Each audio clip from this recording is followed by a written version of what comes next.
ଗପ ହେଲେ ବି ସତ। ମୋର ଗୋଟେ ସାଙ୍ଗ ଥିଲା, ତା ନାଁ ହେଲା ଟୁବୁନା। ସେ ଗୋଟେ ଝିଅକୁ ମନେ ମନେ ବହୁତ ଭଲ ପାଉଥିଲା, ହେଲେ ମନରେ ଡର ଯୋଗୁଁ ସେ ତାକୁ କହିପାରୁନଥିଲା। କେମିତି ବା କହିବ? ନୂଆ ନୂଆ ଭଲ ପାଉଛି, ଏକତରଫା ଭଲ ପାଉଛି, ସାହସ ବାନ୍ଧି ପାରୁନଥିଲା। ହଠାତ୍ ରାତି 12ଟା ହବ,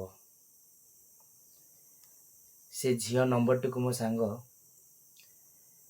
ଗୋଟେ ମେସେଜ କଲା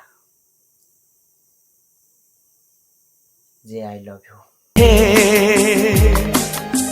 ଏବଂ ଏଇ ମେସେଜଟି କରି ଚୁପଚାପ ମୋବାଇଲଟିକୁ ରଖିଦେଲା।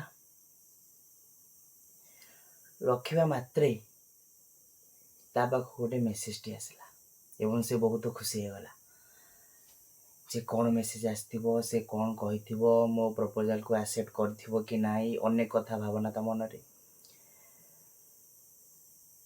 ଏତିକି କଥା ଭାବି ଭାବି ସେ ଶୋଇପଡ଼ିଲା।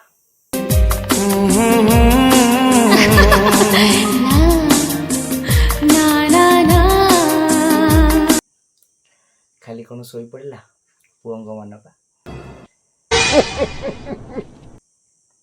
ଅନେକ କଥା ଭାବିଲା,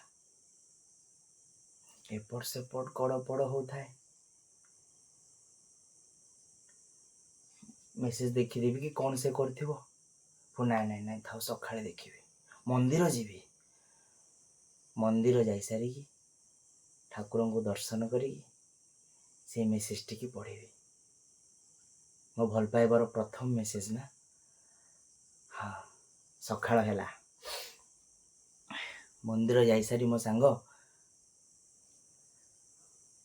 ମୋବାଇଲର ମେସେଜ ବକ୍ସଟିକୁ ଖୋଲିଲା ଏବଂ ସେ ମେସେଜରେ ଲେଖା ହେଇଥିଲା, account balance is insufficient, message can not be delivered. ତା ଲଭ୍